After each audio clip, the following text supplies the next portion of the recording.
પણ આમાં એક વાત પડી છે. ભોળાનાથ અને પાર્વતી બે જ્યારે હિમાલય ઉપર હતા ને ત્યારે પાર્વતીમાં વિષ્ણુ ભગવાનને અહીંયા બેહવા માટે ગયા અને વિષ્ણુ ભગવાને મકાન બનાવ્યું હતું. એટલે લક્ષ્મીજી બધું બતાવવા માંડ્યા, જો આ મેં મકાન બનાવ્યું, અહીંયા અમારે જમવાનું ને અહીંયા અમારે રહેવાનું ને અહીંયા હુવાનું ને અહીંયા રસોડું ને અહીંયા ફલાણું ને અહીંયા ફલાણું. બૈરાનો સ્વભાવ હોય, ઘરમાં કંઈક વસ્તુ લાવે આજુબાજુ બૈરા ભેગા થઈને બધું દેખાડે. એટલે પાર્વતીને કહે છે કે મેં આ બધું બનાવ્યું અને તમારે દીકરા મોટા થયા એ કે મકાન બકાન કઈ કરવા નથી. એ કે આ તો અમને હાય વિરુદ્ધ નહીં હતા. પાર્વતી ઘરે આવીને ભોળાનાથને કહે છે કે પ્રભુ મકાન આપણે નથી કરવું, આ છોકરા મોટા થઈ ગયા. ભોળાનાથ વિચાર કરે ખરું મકાનનું અત્યાર સુધી કોઈ ધ્યાન મગજમાં આવ્યું જ નહોતું, અત્યારે ક્યાં જાય. એટલે કે વિષ્ણુ ભગવાનને અહીંયા બેહવા ગઈ હતી ને એમને કે સુંદર મજાનું મકાન બનાવ્યું કે આપણે નથી બનાવું. એટલે કે એ વાત સાચી તમારી, પણ કે આપણી પાસે પૈસા નથી. હું તમને ભભૂતિ આપું, ભભૂતિ લઈને જાઓ વિષ્ણુ ભગવાન ભાઈ એના બરોબર હોનું લઈ આવ્યો અને હોનું વેચીને આપણે મકાન કરીએ, કારણ કે આપણી પાસે પૈસા છે નહીં. ભોળાનાથને ખીસું જ નહોતું, પૈસા ક્યાંથી હોય રાખવા જ. એટલે ભભૂતિ આપીને એટલે પાર્વતી કહે છે કે આટલી ભભૂતિમાં કેટલું હોનું આવશે, કે પણ લઈ તો જાઓ, એટલું તો લઈ આવો, પછી કંઈક આગળ જોઈશું. એ ભભૂતિ લઈ અને પાર્વતીમાં ગયા છે અને ત્યાં જઈ અને પછી કીધું કે આના બરોબર અમને હોનું આપો. હવે સાબડા મૂકવામાં ભોળાનાથની ભભૂતિ ઊંચી થાય. બાપુ હોનાના ઢગલા મીડ્યા કરવા હો, ગાડા ભરી ભરીને હોનું મીડ્યું જવાનું, સાબડું ઊંચું ન થાય. હવે અહીંયા ઢગલે ઢગલા થયા હોનાના. પછી કે આટલું બધું હોનું જતા ઈટું પાણા શું માથાકૂટ કર્યું, હોનાનું જ બનાવાય નહીં. એ હોનાનું મકાન બનાવ્યું અને વાસ્તુ પૂજન કરવા માટે તેથી સારામાં સારો ને વિદ્વાનમાં વિદ્વાન બ્રાહ્મણ રાવણ, એ રાવણને બાપુ અહીંયા વાસ્તુ પૂજન કરવા માટે બોલાયો. એ વાસ્તુ પૂજન કર્યું ને પછી ભોળાનાથને તો ખબર, એ તો બાપુ ત્રિલોકનો નાથ, એને ન ખબર હોય. એટલે પેલા પાર્વતી પાસે ગયા કે આ ભૂદેવને શું આપશું આપણે દક્ષિણામાં. એ કે એને રાજી કરી દો, જે માગે આપી દે. એ કે જો જે માગશે આપી દે, પછી મારી માએ લોહી ન પીતા. કારણ કે હવે આપણું આપણે એક પ્લાસ્ટર કર્યું હોય તો બૈરું રાજીનું રેડ થઈ જાય, બદલે આખું હોનાનું મકાન એટલે બૈરું રાજી કેટલું હોય. એ કે એને જે જોઈએ આપી દો, પણ એનું મન છે જ નહોતું ભાઈ. એ કે વાંધો નહીં. અહીંયા ગયા રાવણને કીધું ભૂદેવ બોલો હું આપું. એ કે જે આપવું એ આપો ને. એ કે ના તમે માગો એ આજ આપવું છે. એ કે આવું મારે એક મકાન જોયું છે. ભોળાનાથ કે તથાસ્તુ. પાર્વતી પાસે આવ્યા. એ કે હાલો કે ચિંપા કે મહણિયામાં.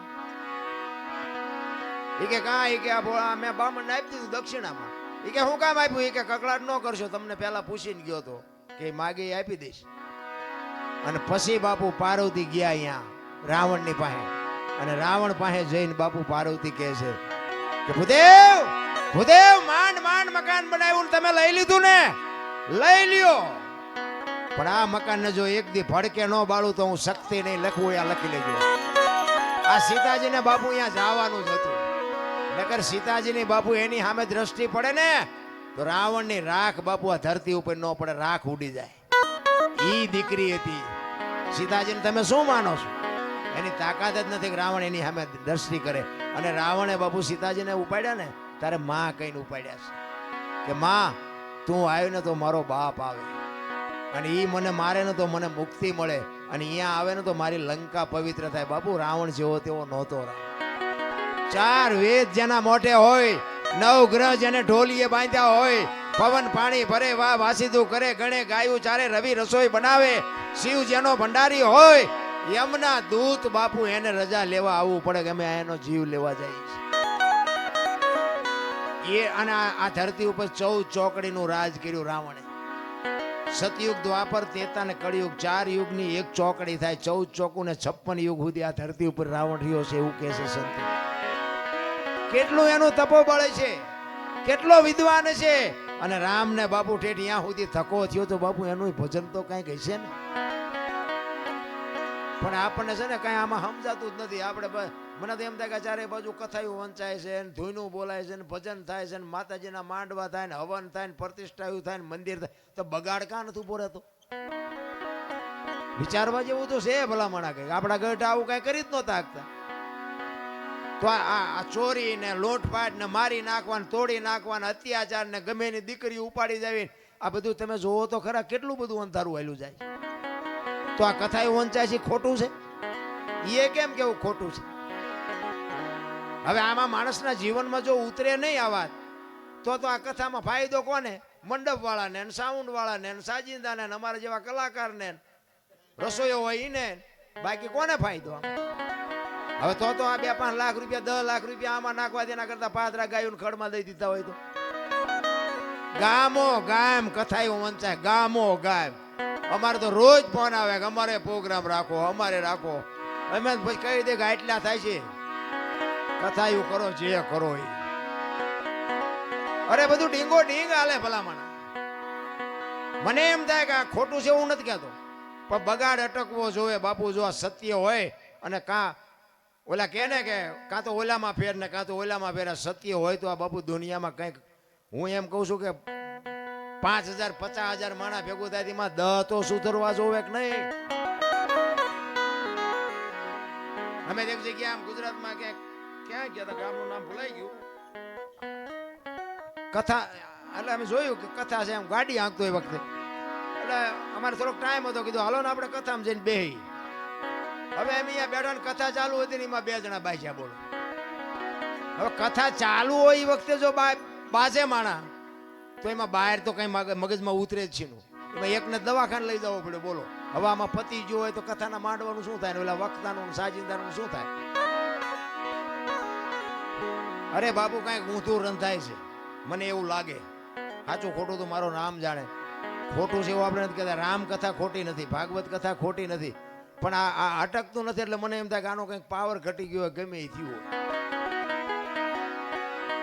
બાકી તો રામાયણ છે ભલામણ એક હું તો એમ કહું છું ઘરમાં એક રામાયણ નાનું મોટું પુસ્તક હોય ને જિંદગીમાં કોઈ દી બાપુ મોડો પ્રસંગ નો આવે કરી રામાયણ એવો ગ્રંથ છે ભલા તુલસીદાસ મહારાજે રામાયણમાં એક સાખી લખી કે સુનહું ભરત ભાવી પ્રબળ જીવન મરણ જસ અપજસ નફો નુકસાના વિધિના વિધાન જીવન મરણ જસ અપજસ નફો અને નુકસાન 6 વસ્તુ બાપુ હજી આજની તારીખમાં કોઈને ખબર નથી આપણે આ દુનિયામાં આવ્યા કેવી રીતે કોઈને ખબર હોય મને કયો અને જવાનું છે કેવી રીતે ઈ કોઈને ખબર હોય કયો જીવન મરણ ની ખબર નથી તો આઈને જ વાત કરો ને અમે અહીંયા આવ્યા છે અમને જ મળે કબજ મળે અમને ખબર છે 5 જણા હારું એ કે 5 જણા એમ કે બોલે વારો જ ન આવવા દીધો બીજાનો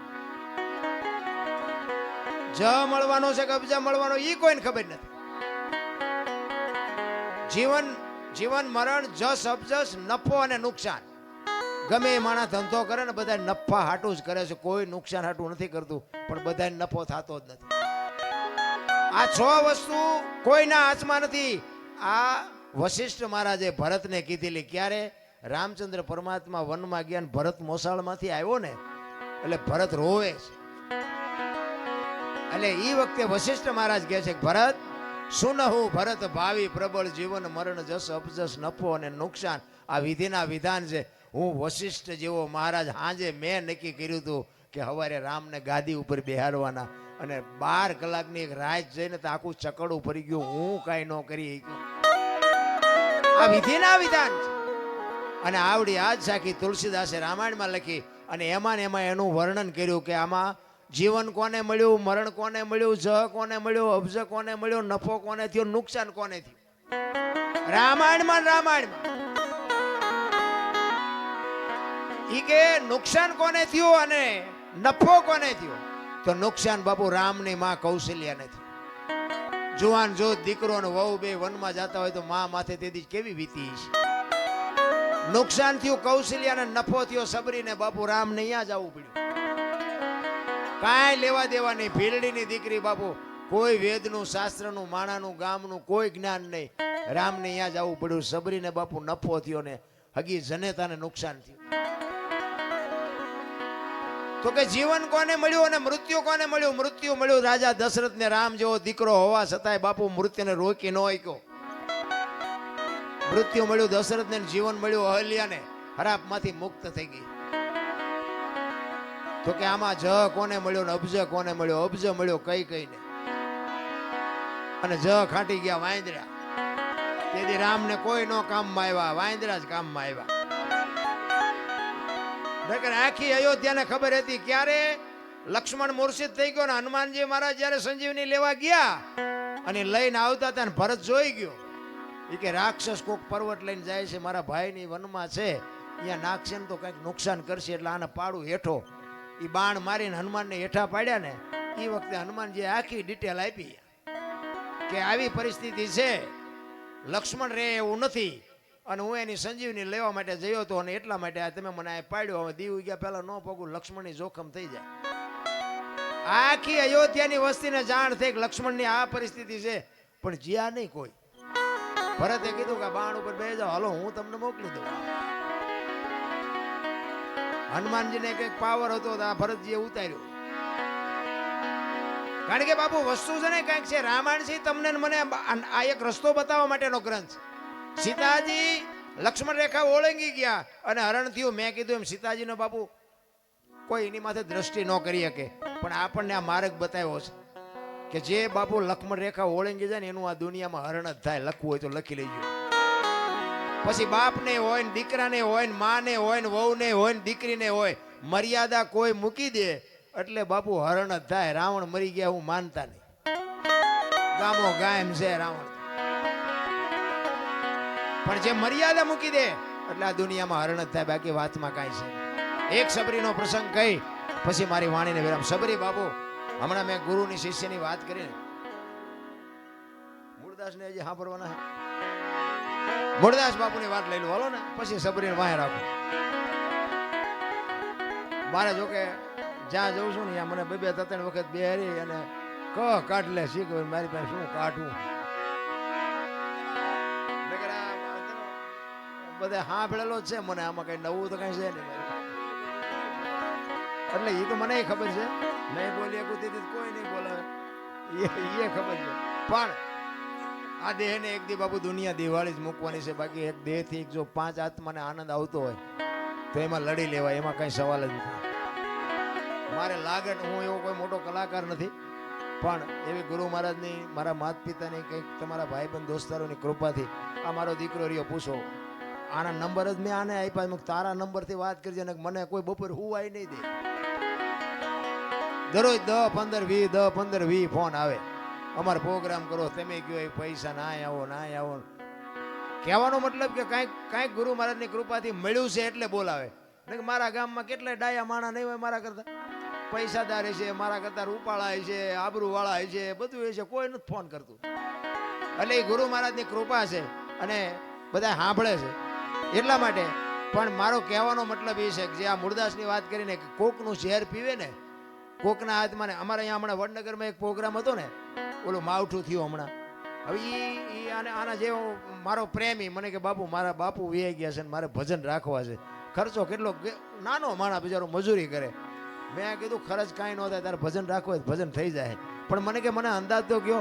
મેં કહ્યું એક નાળિયેર લઈ આવજે, બીજું કાંઈ કરવું નથી. અને આ મેં કહું ઉસ્તાદના ને બેનજાવાળાના મેં કહું અમે ભાઈબંધ દોસ્તાર 50 કાઢીને એમને આપી દઉં. એ કે ના એમ તો કે હું સાઉન્ડ બાઉન્ડ લાવીશ. એ મેં કહું તારે લાવવું લાવજે ને, કે આપણે સાઉન્ડ વગેરે ભજન થાય છે. અમે એ લઈ આવ્યો બિચારો, સાઉન્ડ લઈ આવ્યો. અને કુદરતને કરું ચતુરભાઈ અમે બે હતા ને, ચતુરભાઈ મેં કહું તમે ગણપતિ માંડો. એ ગણપતિનું બાબુ ભજન પૂરું ન થયું, વરસાદ મળ્યો ખાબકવા. હવે બજારમાં રાખેલું એ કાગળ ને બાગળ ને બધું સાઉન્ડ ઉપર રાખ્યું. હવે બે એવું જ છે નહીં. ઓલાનો ભાવ બિચારો અંદરથી એટલો બધો દુઃખી થયો કે મારે ભજન કરવા હતા મારા બાપા વાંહે, અને ભજન હવે વરસાદ નહીં કરવા દે. એટલે મેં કહ્યું તું મોડો પડીમાં, તારે ભજનનું જ કામ છે કે બીજું કંઈ કામ છે? પણ કે હવે આમાં મેં કીધું આ પણ તારી ઓરડી તો છે ને, પણ કે ઓરડી છે એમાં કે હમા એવું જ નથી કાંઈ. એ કે મારી પાસે મોટી શેટી પડી છે, મારી પાસે 8-8, 10 જણા. મેં કહું આપણે છીએ 10 જણા જ તે, પણ મને કે ઓલી શેટી કે અડધો રૂમ રોકી રાખે. મેં શેટીમાં તમે સડી જઈશું, તમે હેઠા બેસજો. એ કે પણ સાઉન્ડ ક્યાં રાખવું? મેં સાઉન્ડ જોતું જ નથી. અને ચતુરભાઈને તમારે પૂછવું હોય પૂછજો, વગર સાઉન્ડે બાપુ ભજને કર્યા ને થાળે કર્યો ને ધૂને કરીને પરભાતી કરીને ઊભા થયા. બાપુ એનું હયું એવું ટાઢું થયું ને કે બાપુ મને એમ હતું વરસાદ આવ્યો એવું ભજન નહીં થાય. કહેવાનો મારો મિનિંગ કે ભાવ છે, પ્રેમ છે, અને અમને આપ્યું એને જો પીરસીને તો અમારા જેવા નમાલાય કોણ કહેવાય ભલા? મારે માણાની કોઈ જરૂર ન હોય. મને તો એવા અધિકારી 5 બેઠા હોય ને એટલે મને એમ થાય શું અમને આપી દઉં. બાકી તો કોઈ બાપુ અમારે અહીંયા કોઈ કોથળા નથી નાખી જવાના. પણ મારો કહેવાનો મિનિંગ એ છે કે આ કંઈક લેવા જેવું છે, આ કંઈક ખાવા જેવું છે. આમાંથી બે જણાને મારી વાત ગળે ઉતરે ને એટલે મને એમ થાય કે મારી રાત સુધરી છે, બસ બીજું કાંઈ છે નહીં આમાં. કોકના જીવનમાં બાપુ કોકના દુઃખમાં જો ભાગ પડાવી શકી ને તો જ મારો નાથ નોંધ કરે, બાકી એમનામ નથી થાય એવું.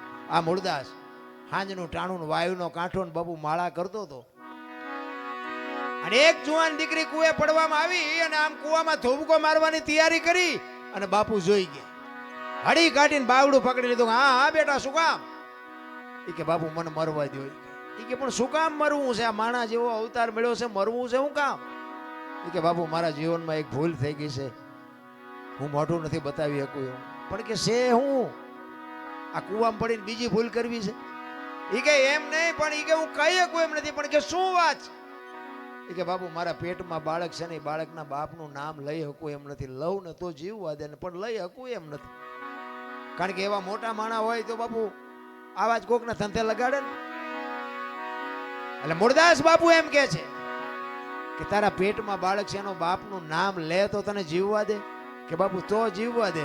અને તેથી આ ભારતનો સંત બાપુ એમ કહેતો હોય કે કાલ તો ને તારું બાળક જો બચી જતા હોય તો અમરેલીની બજારમાં જઈને કહી દેજે કે મારા પેટમાં બાળક છે એનો બાપ મૂળદાસ છે, કહી દેજે જાય છે. આ તૈયારી આપણી? એ કે પણ બાપુ તમે જાણતા નથી, અમરેલી તમને મારશે. એ કે તું તારું બાળક બચી જતા હોય તો અમરેલી ભલે ને મને મારે. એ હવારમાં બાપુ ખબર પડી અને વાત બહાર પડી કે આ દીકરીના પેટમાં જે પાપ છે એ તો ઓલા મૂળદાસ બાપુનું. આખી દુનિયા કે બાપુ બાપુ કરતી અને આની આ દુનિયા હાથીની અંબાડીએ ચડાવે ને ક્યારે ઘટાડે બેહારે કોઈ ભરોસા નથી રહ્યા. એ અમરેલીમાં માથે મુંડન કરાવી, ગધાડું બોલાવી અને જોડાનો હાર પહેરાવીને બાપુ અમરેલીમાં ફૂલેકું કાઢ્યું હો મૂળદાસ. મૂળદાસ બાપુ ગધાડા ઉપર બેઠા બેઠા વિચાર કરે કે વાહ ઠાકર વાહ, ત્યાં મારી માથે આજ ભજાડી પડી કે કાંઈ વાંધો નહીં, એક દીકરીને બાળક એ તો બચી ગયા ને. એનો નશો બાપુ એને કાંઈ નાનું નહોતું લાગતું. એક આપણે એસટીમાં ચડીને આપણને એસટીમાં જગ્યા મળી જાય, કોઈક બેન ચડે, છોકરું તેડીને કોઈ માજી ચડ્યા હોય, કોઈ વૃદ્ધ બાપા ચડ્યા હોય, એને તમે જગ્યા આપી દો ને અને તમે ઉભા રહ્યો ને તોય તમને થાક ન લાગે. એ જગ્યા આપ્યાનો નશો તમને થાક ન લાગવા દે કે ભલે બેઠી મારી બેન બેઠી છે ને